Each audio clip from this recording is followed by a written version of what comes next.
It was go, go, go, and it felt sort of never-ending. I would get up around 5 a.m. and immediately reach for my phone to respond to emails or text messages. Then, of course, I would quickly get ready. I had about an hour commute. By the time I got into the office, it was usually around 6:30 or 7 in the morning. I usually skipped lunch during the day. If I did, I would eat on the go. I would sort of eat on the run, drinking maybe 7, 8, 9, 10 cups of coffee throughout the day just to try to stay energetic and focused. And I would often be at the office till 5, 6, 7 at night. By the time I got home, I would spend a little bit of time maybe in front of the television. Often I would pop open my laptop or my BlackBerry and begin responding to emails as I sort of vegged out on the couch. And then go to sleep around 10, 11 o'clock and start it all over again.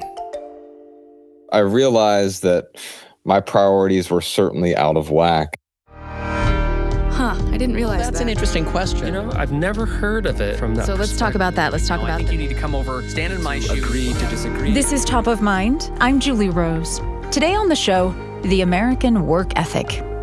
Hour for hour, we spend a lot more time at our jobs than people in other wealthy, highly developed countries. Maybe we're not all putting in the kind of days Joshua Millburn just described, but we have all complained of being overworked, burned out at some point. America is the only wealthy nation that does not require companies to give employees paid time off. And even when we do get paid vacation, an annual survey by the U.S. Travel Association finds at least half of us leave time on the table, to the tune of 700 million vacation days that go unused every year. Why does it seem so hard for Americans to step back from work?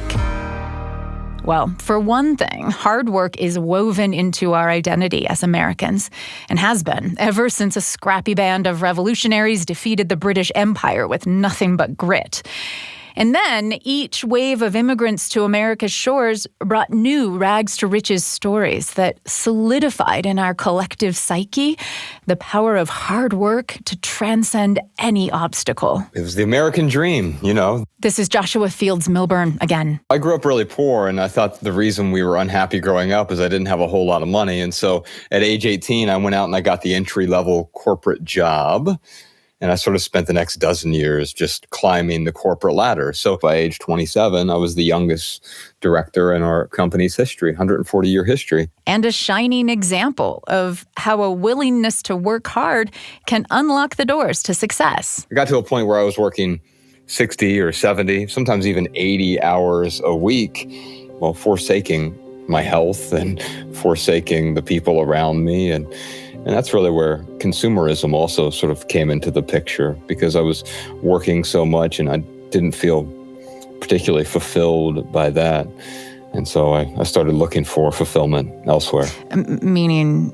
Well, through stuff, through buying a bunch of things that, with money I didn't have, putting things on credit card. The average American has something like 4 credit cards right now. I had 14. I was accumulating things, thinking that happiness was right around the bend. It must be somewhere in the next purchase, whatever it might be, the luxury car, the big house with more toilets than people, the big screen TVs and multiple rooms. I had a house with 2 living rooms. It was just me and my wife. Why do I need 2 living rooms? Why do I need 3 bedrooms and a full basement and a 2.5 car garage? I don't even know what a 2.5 car garage even means when you think about it. And so, I had a lot of things, but those things just continued to add to the stress that was the life I had created through the corporate world. What caused you to rethink the life that you had made for yourself? Well, 2 things happened to me. My mom died and my marriage ended, both in the same month. And those 2 events forced me to look around and just really start to question what had become my life's focus. And I realized I was so focused on so-called success and achievement, and especially the accumulation of stuff. I was living that American dream, but it wasn't my dream. My boss at the time was on his third divorce and his first heart attack, and he had just turned 50. And I realized, like, oh, that's my path in the not too distant future. There was no end to the 80-hour work weeks. It wasn't like once you got the right promotion, now you just have it made. No, you end up even working even more. You have to do things to justify that big salary. He was trapped on what turns out to be a dark side of the American dream. You might scramble your way all the way to the top, only to discover you're on a hamster wheel of work. And he couldn't just jump off because he'd accumulated 6 figures worth of debt to go with his 6-figure salary. But he made a plan. It didn't have a specific end date because the end date was as soon as possible. I need to be debt-free as soon as possible. I radically pared down my life. I moved into a $500 apartment in Dayton, Ohio. I got rid of virtually every expense that I could. In fact, I didn't even have home internet for a very long period of time. And in fact, that was one of the best decisions I ever made, was to get rid of home internet. It was one of the most productive periods of writing in my life, because you sort of get rid of the distractions. And so I radically simplified my life in a way that allowed me to pay off that debt. And it was a period of temporary deprivation. He also got really into minimalism, which would actually become his business later on. As I simplified my life, I realized that I needed to set up some new boundaries. And I did that in the corporate world by not answering my phone after 6 p.m. or not responding to emails in bed at night or in the morning, and just setting up some very basic boundaries. Was that hard? It was. It was harder to set than I anticipated, because I looked at it as a badge of honor to be able to say yes to everything. But then I realized it wasn't about saying no. It was about saying yes to other things. I'm saying yes to time with people I care about. I'm saying yes to my health or exercise. I also realized that many of the things I was spending time on, I didn't actually value. And if I wanted to live a more meaningful life, I needed to align my short-term actions with my long-term values. When Joshua Millburn stopped searching for fulfillment exclusively through his job, he could see more clearly how he'd made his job the center of his identity. This is not just an American thing, but it is especially common here, since it's embedded in our founding story. What you do for work determines your value in society. So we humble brag about the long hours we're putting in. One of the first questions we ask a new acquaintance is, what do you do for work? And Americans overwhelmingly prefer government welfare programs that also require people to be working or looking for work. It was a few years after becoming a minimalist. It was Christmas, the holiday shopping season. This was the moment Millburn decided to jump off his hamster wheel. It was the time of the year where we were working 100 hours a week quite often because of Black Friday and all the weekends and doorbuster sales and Christmas shopping. And so it was the busiest time of the year for us, the most stressful time of the year. My boss came to me and said, "Hey, Josh, after this holiday shopping season, I need you to close 8 stores and lay off 42 employees." And I knew that I had to do it or someone else was going to do it. So I actually came in the next day with a plan. And that plan had 42 names on it. My name was the first name on the list. My initial plan was to be a barista at a local coffee shop. And no one believed me at the time because, I'm this paragon of supposed success. And I decided to walk away from all of it. In fact, that first year, I took basically a 90% pay cut. I made $23,000 in 2011. And I was more financially secure that year than I had been any year the previous decade, because I had finally realized what enough was. The blog about minimalism that he'd started with a former coworker began to make money. And that turned into books and speaking tours, a podcast, and a couple of Netflix movies under the brand The Minimalists. And the thing is, Millburn still works a lot. Sometimes it's 20 hours a week, but sometimes more like 60. And he's okay with that. Because it's not compulsory, right? It's not It's not an expectation from anyone else. There's nothing wrong with doing work. There's nothing wrong with working at a corporation. But the difference now is that I find great meaning in what we do. My relationship to work now is one of joy. Has there been a point in the last dozen years since you quit the corporate world where you've actually caught yourself working too much? It's a different kind of work, obviously, for different ends, but you're like, okay, hang on, balance here. Yeah, all the time. Although I don't really pursue balance because I still think balance is a bit of a misnomer, but there will certainly be seasons where I get really excited about something, some project we're working on, especially if I see the finish line. But I've set up some boundaries there that prevent me from going off the deep end, so to speak. Every other Wednesday, my wife and I put our phones in a drawer and we just take the whole day off. We often do something called screenless Saturdays. And so there are different ways that we can set up these boundaries. The biggest one is I only work on one major project at a time. Because I'm saying yes to that, it forces me to constantly be the guy who's saying no to a lot of things that seem exciting. They seem like great ideas, but I can't say yes to everything because if I do, I'll be saying no to what's actually important to me. Joshua Fields Millburn is co-founder of the Minimalists. Their latest book is Love People, Use Things. But if you're lucky enough to love your work, or at least feel like it's meaningful, couldn't that just compel you to work more? Exactly. If work is all of a sudden good for the soul, but if you can only find your true identity at work, well then, let's get to it. This is Top of Mind. I'm Julie Rose.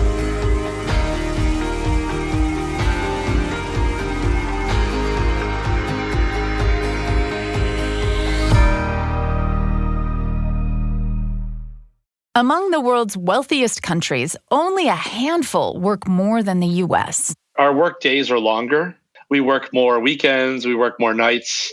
So there is sort of a universal more going on. This is Jamie McCallum, professor of sociology at Middlebury College and author of Worked Over, How Round-the-Clock Work is Killing the American Dream. He is skeptical of the widespread notion that America's unrelenting work ethic is what makes us a global power.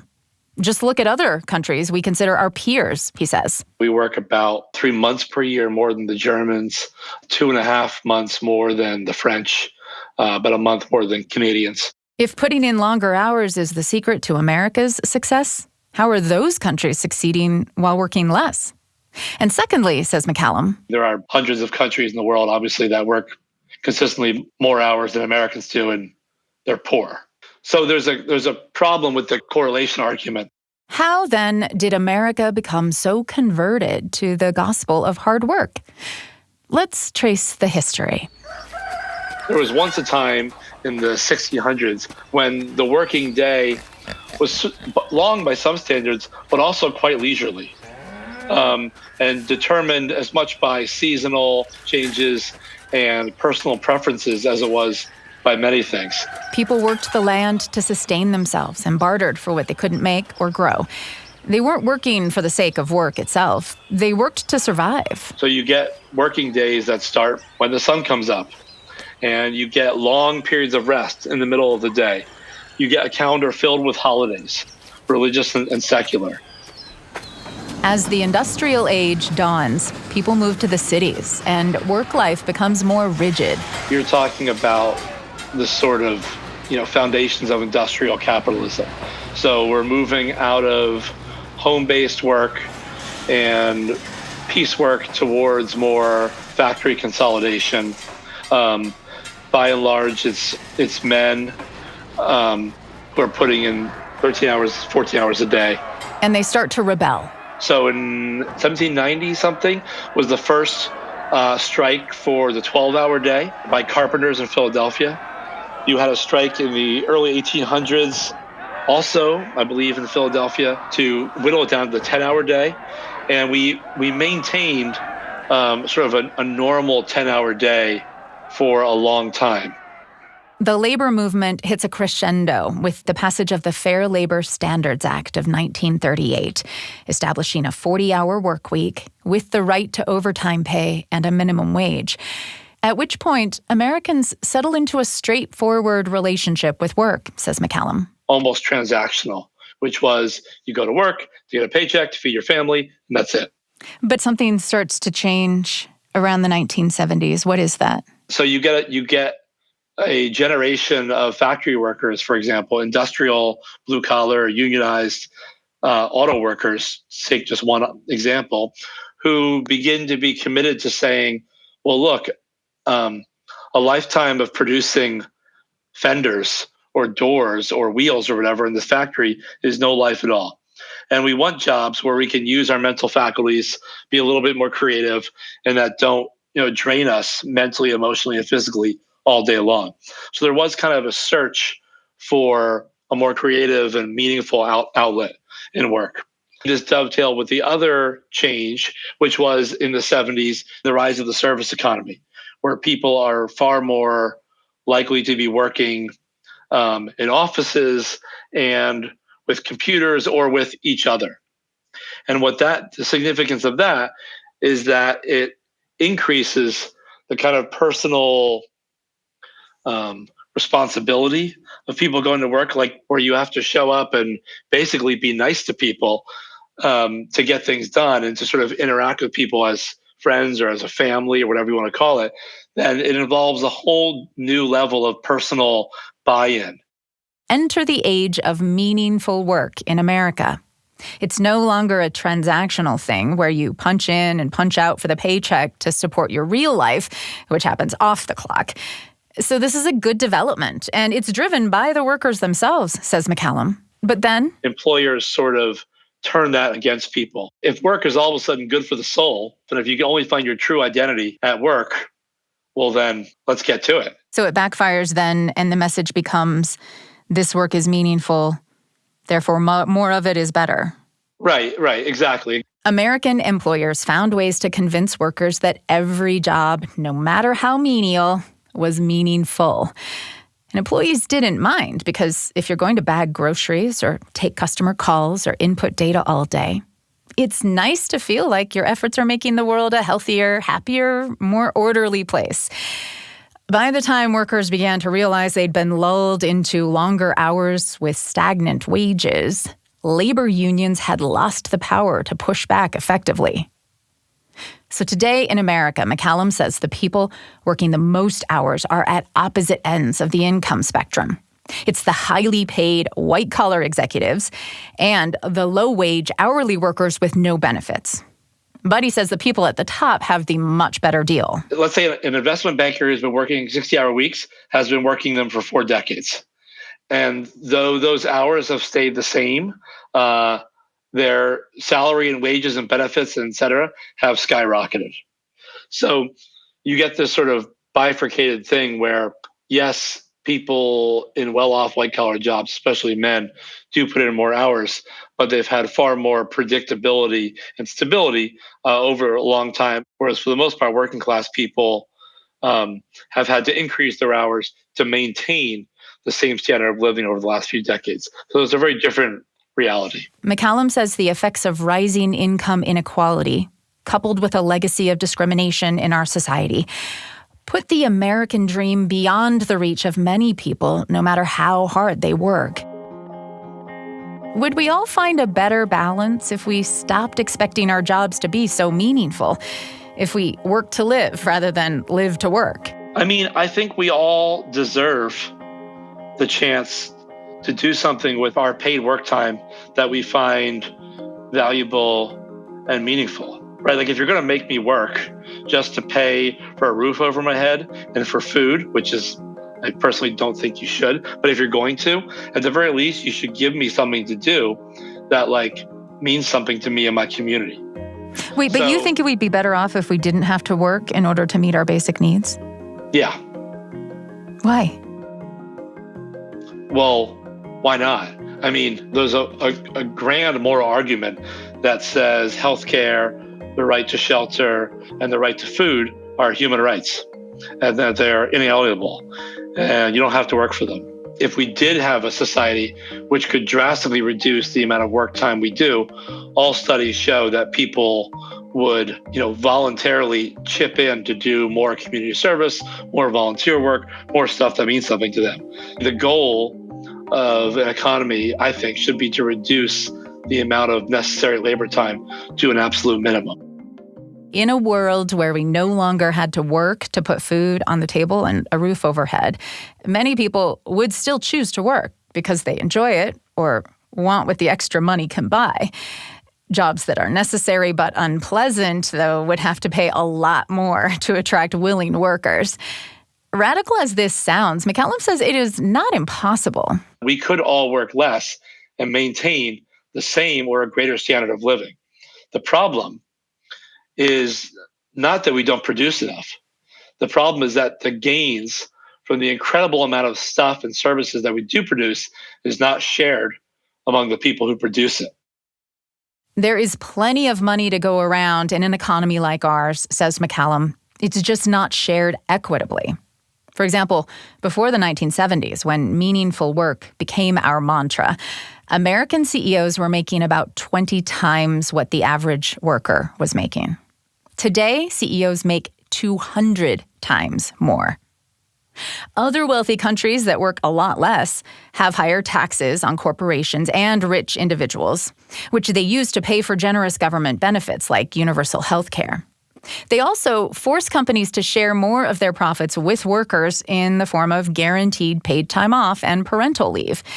And unlike the United States, those countries still have strong labor unions. The force that gave us better jobs, better pay, at shorter hours with better safety conditions was unions. It was a collective struggle. So it's not shocking at all that we saw hours rise and pay stagnate or decline at the exact same time we saw the labor movement come under attack from the late 60s on. Do companies themselves have any motivation, do you think, to actually let their employees work less for the same pay? No. Nor will you ever convince an employer to pay you the same amount of money for less work. We'd all be working 12-hour days.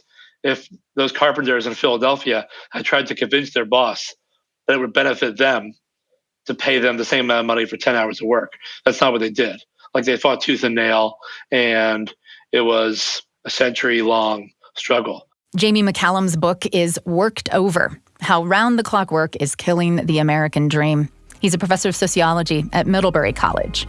And he might actually be wrong about American companies never volunteering to pay people the same amount of money for less work. In the United States, it's probably at this point in the low hundreds. I keep discovering new ones. That's hundreds of companies right here in America switching to a 4-day work week without cutting wages. How does that work? I'm Julie Rose. This is Top of Mind.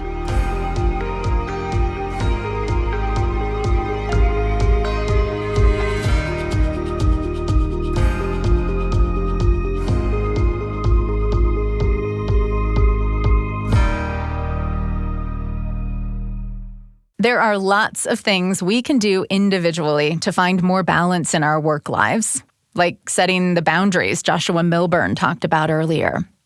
But personal solutions to problems of work-life balance can only take us so far, says Alex Pang. I'm the author of the books Rest, Why You Get More Done When You Work Less, and Shorter, Work Better, Smarter, and Less. Here's how. Pang's interest in work-life balance started with an exploration of how many of the most creatively successful people in history, authors, composers, inventors, Nobel Prize winners, did short bursts of really intense work, layered with deliberate periods of leisure and napping. But he was really surprised to discover the concepts were catching on in business. I started seeing companies moving to 4-day weeks or 6-hour days. They were like Michelin-starred restaurants and a financial services firm over here and a software company here and a health and beauty company in this other place. The thing that really made me see that this was a big project was a company in Korea called Woo-Wah Brothers. Korean startup culture generally looks at Silicon Valley where people are regularly working 80 hours and thinks, bunch of whips. No, I mean, Korean, along with Japanese, has had to invent its own word for working yourself to death. And I think that tells you everything you need to know about basic assumptions about work time there. And Soojung-Kim sees himself as very much a rebel in Korean startup culture. Soojung-Kim is the CEO of Woo-Wah Brothers, which is sort of Korea's equivalent of DoorDash or Deliveroo. It was in a dinner meeting with Soojung-Kim when Alex Pang first realized that this 4-day workweek thing he'd been hearing about wasn't just a gimmick, that it could actually catch on. So this would have been January 2019, very cold, and we were having dinner at a Japanese restaurant in Seoul at the Hilton, which is on top of a hill overlooking Seoul. So it was a very elegant place and a very elegant dinner. Bongjin had a kind of very odd background for Korean CEOs. He's a sort of designer by trade, and he'd worked designing fonts before starting a company. Basically, he had the insight that you could redesign time, and you use the same kinds of design principles to redesign days that he had used previously to design software or to design, services. And you can kind of iterate and experiment your way to a 4-day week. Woo-Wah Brothers started experimenting in 2015. By then, the company had been around for several years and had grown from a scrappy startup to 500 employees. Bongjin was looking to shake things up a bit. Woo-Wah Brothers was in a big growth phase. And they were competing for talent with, they wanted to get the kinds of people who normally would go work at Samsung or Google. And a startup can't compete with those big companies either in salaries or perceptions of long-term career stability. But he realized we could compete on time. And offering a 4-day week, would attract the attention of people who normally might not give a little company like his a second look. So, one of the first things was not opening until Monday afternoon. And so the idea being that you want to give people sort of Monday mornings off so that, just to have more time for themselves. And he said this, it took people a few weeks actually to kind of get used to this, right? The first couple of weeks, there were a lot of people just at the door at 9 or 10 just waiting to get in. They really didn't believe that this was real. Those Monday mornings off applied only to technical staff in Woo-Wah's corporate office. But when that went well, Bongjin took the entire company to a 4-day work week, including the delivery drivers who were on a rotating schedule. Where some people are on, let's say, Sunday through Tuesday, others are there Wednesday, Thursday, Friday, and Saturday, and then the rest of the world doesn't realize that everyone is working a 4 or 4.5 day week there. And did it cost the company more money because they had to hire more people to cover those other shifts now that everybody was only working 4 days a week on the delivery side? No. And in fact, most companies discover they're able to reduce working hours for individual staff without cutting service and without also having to spend anything. So part of the premise here is that there is basically 8 hours worth of wasted time in a typical 40-hour week. So what is the experience like for employees that now are effectively having to get everything that they would have gotten done in 40 hours and they have to now get it done in 32 instead? Well, first off, there are studies that show that in the average office, people lose about 2 or 3 hours a day to poorly run meetings, to technology-driven distractions, to the one quick question that turns into a 10-minute conversation that you then have to spend another 10 minutes kind of refocusing on what you'd been paying attention to before. So in a sense, the 4-day week is already here for a lot of people. It's just buried underneath this organizational rubble and distractions. And so if you can get rid of that stuff, you actually can go a long way to doing 5 days worth of work in 4. But does that feel like you're just on constant go mode for 4 straight days? It can, but that turns out not necessarily to be a bad thing. Companies that do this successfully realize early on that they have to really empower workers and groups to figure out how to do this themselves, because nobody knows, no boss knows your job well enough to sort of micromanage you into doing it in 4 days rather than 5. And when you give people that kind of control over their own time and that autonomy, that feeling of control translates into sort of a lower stress level, even when you are always on and sort of always working. How is it that the employees had more control over their time? Right. So there were two major things in addition to sort of making meetings shorter and having better meeting discipline that most companies do. One of them is doing a lot of stuff to reduce technology distractions and find ways for people to use technology to take boring or repetitive tasks off their plate. If you're one of these companies where everyone normally has 18 Slack channels going, you get rid of a lot of that, or there are particular times of day when people are expected to interact with electronic communications. The other thing is building in time for deep focused work that's separate from, let's say, meeting time or time with clients, and different from social time. And so when people have an opportunity to look at their calendars and say, I've got these 3 hours, that I can spend working on my most important stuff. I don't have to answer the phone. I don't have to be in reactive mode.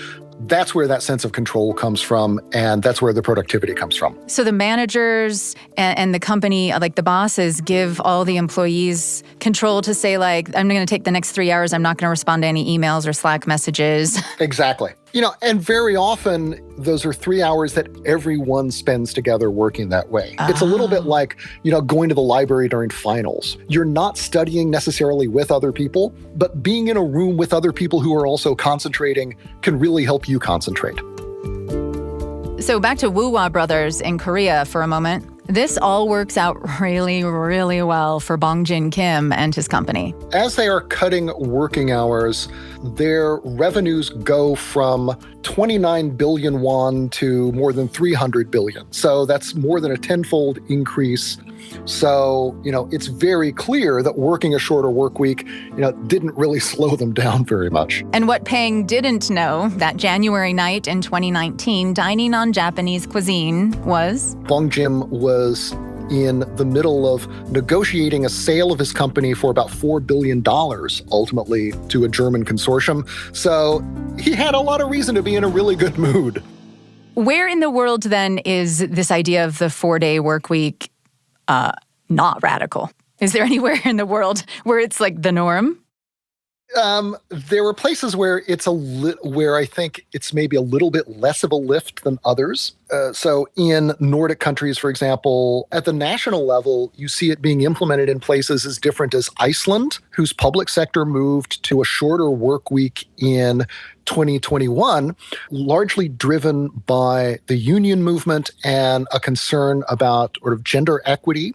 And a few months later was followed by the United Arab Emirates, right? A place that is, very, very business friendly. How many companies do you think are really doing it in the United States, though? In the United States, it's probably I keep discovering new ones. It is probably at this point in the low hundreds, with the largest one, having a few hundred people on staff, maybe 1,000 at most. You can see how this wouldn't work in places like, big investment banks that have a well-developed pipeline, bringing in young people from college, working them really hard for a couple of years, and then replacing them.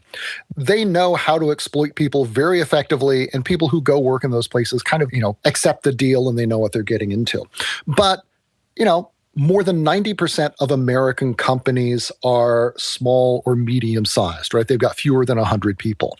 And this is not a game that they could ever play very effectively, and especially these days after the pandemic and the Great Resignation. And so one of the reasons that the 4-day week has not been slowed down by COVID, but in fact has been accelerated by it, has been a recognition that nobody wants to stop working, but they want work to occupy a less dominating place in their lives while still being meaningful.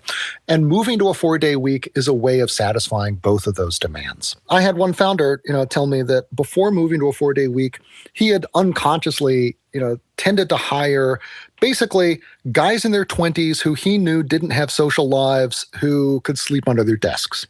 And once he moved to a 4-day week, he realized, it no longer impresses me that you don't have a social life.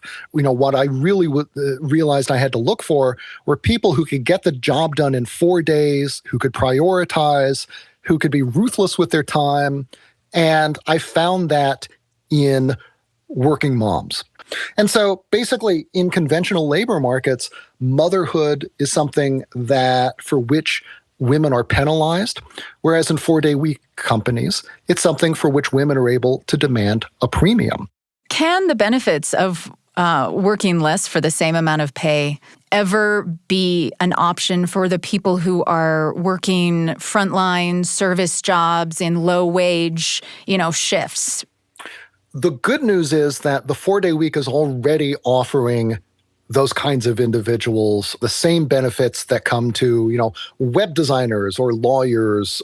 Let me give you one quick example, which is a nursing home in Virginia called the Glebe, which is located outside Roanoke. This is a place whose certified nurses assistants, the frontline workers in the nursing home who get residents dressed, feed them, organize activities, really, spend their days with the residents. Certified nursing assistants earn around $14 an hour in the United States. It is a low-skill, entry-level job with high turnover. But at the Glebe, Peng says those workers are paid for 40 hours work if they work 30 hours and meet certain basic conditions, right? Not calling in sick at the last minute, not taking breaks sort of longer than scheduled, things like that. And what the Glebe has found is that, when you move from 8-hour shifts to 6-hour shifts, you actually have to hire more people and spend more on salaries because you always need nursing staff around.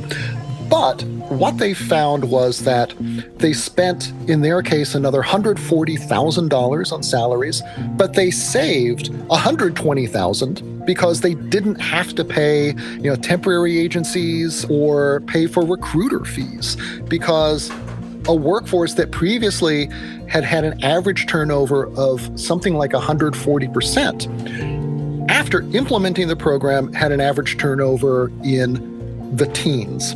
And so you went from having to constantly replace people to having a wait list.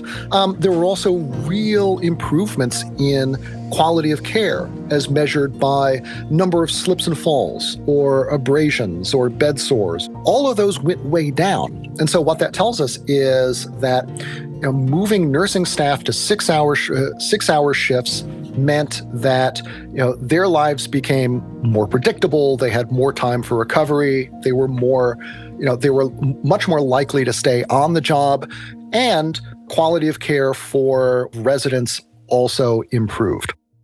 Could we accomplish the same thing by just ensuring that people had paid time off and paid parental leave?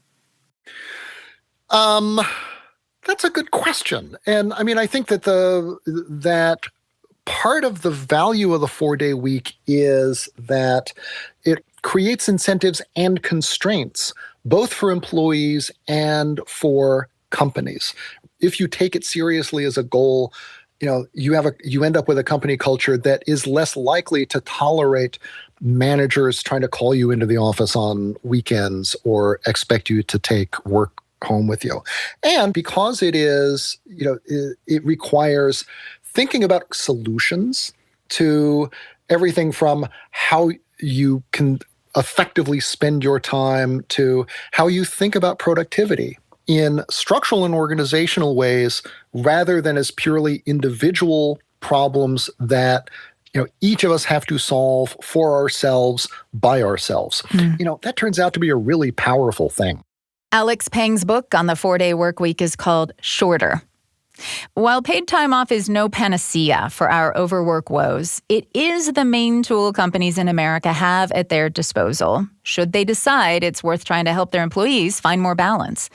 And tech CEO Ursula Mead says more and more companies are finding they really have no choice. We actually call it a bread and butter benefit, meaning if you're not getting this right today, you're really not working hard enough to keep up with the needs of talent and to compete for talent. Mead is the CEO and co-founder of In Her Sight. We are a company ratings platform designed specifically for women. She says paid time off and flexibility are top priorities for workers right now, especially women. I've worked in environments that have insufficient paid time off, and it's miserable. It was some of the times that I was the saddest at work when it was part of the culture and the expectation that you have to be in the office by 8 a.m. and you really, if you wanted to make sure that you were putting the right foot forward, that you were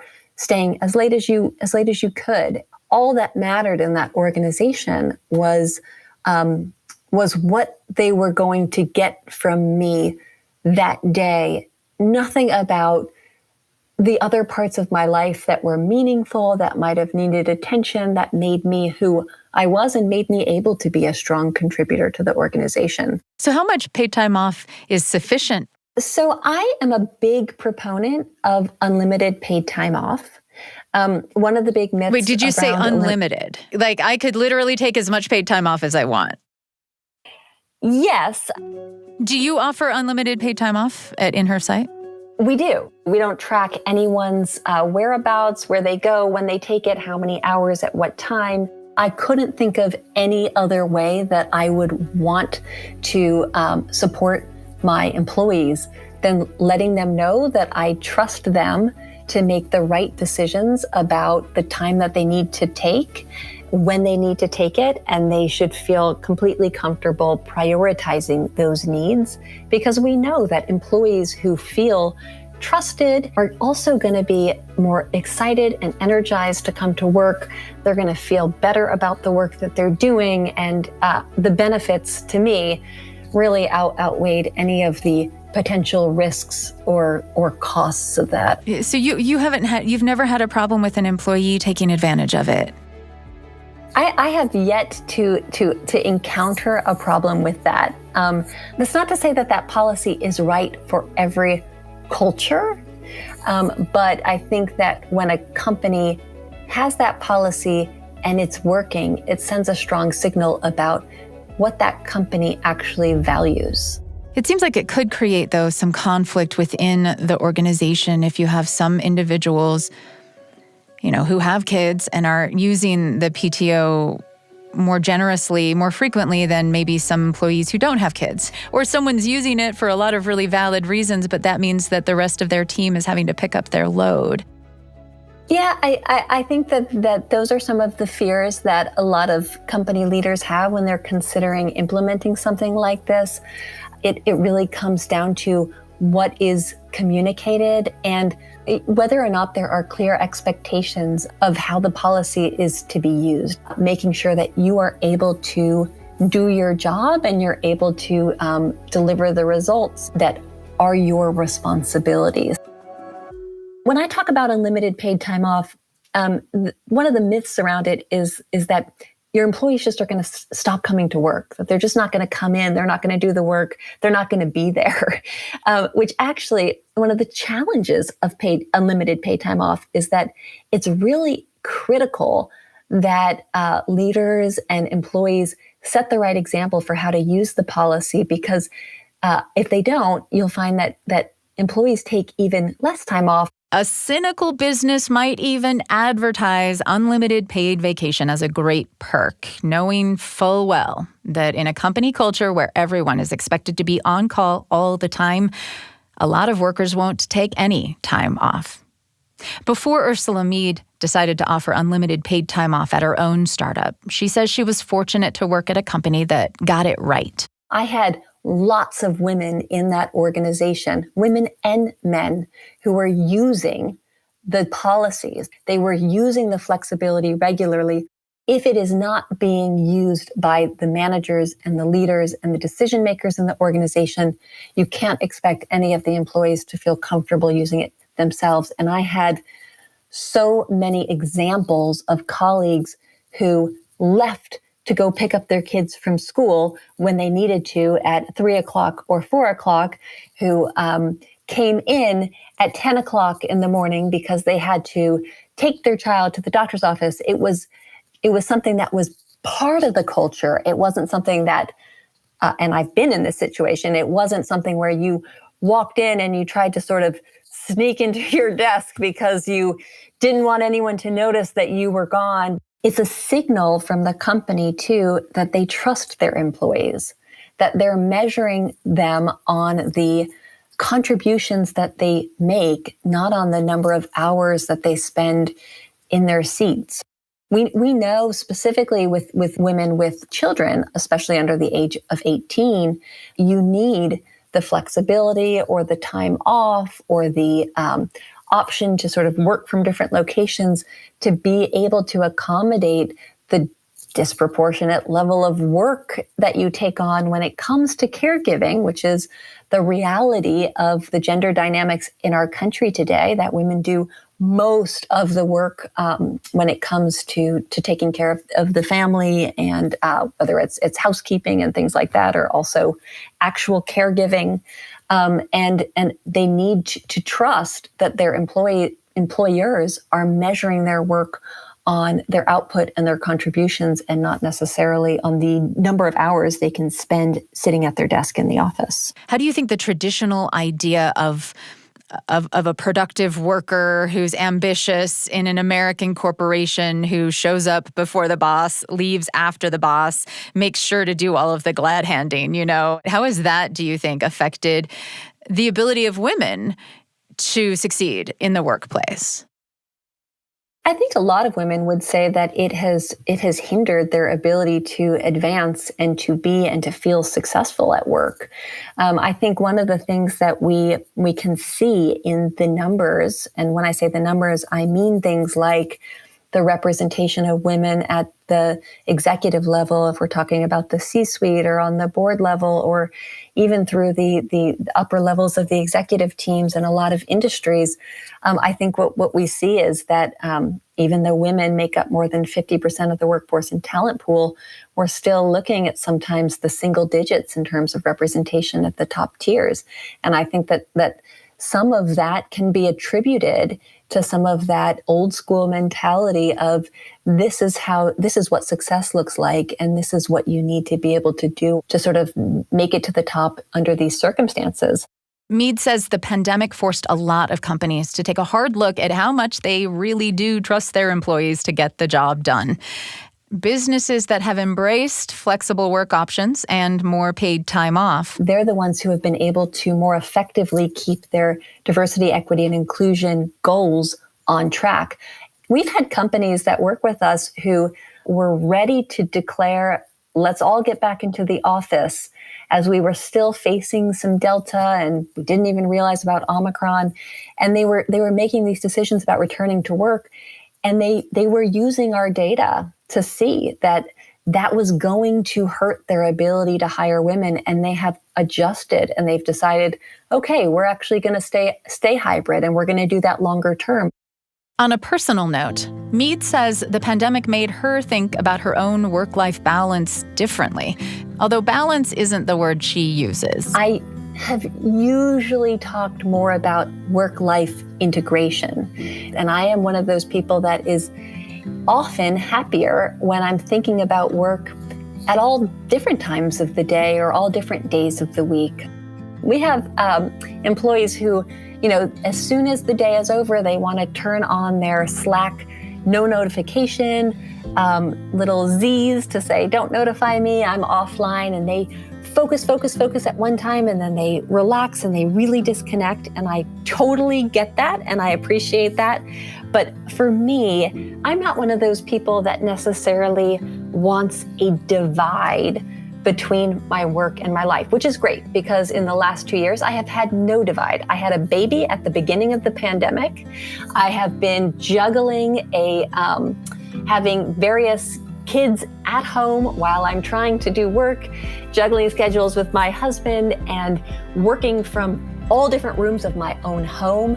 So more than ever, I have experienced work-life integration. And I would say this has been the first time where I've ever thought like, oh, maybe I should shut down my computer because I love to work. She says the extreme integration of her work and her home life during the pandemic helped her recognize there are some advantages to keeping boundaries between the two. I miss long periods of flow where I can be immersed in something for a really long time at work.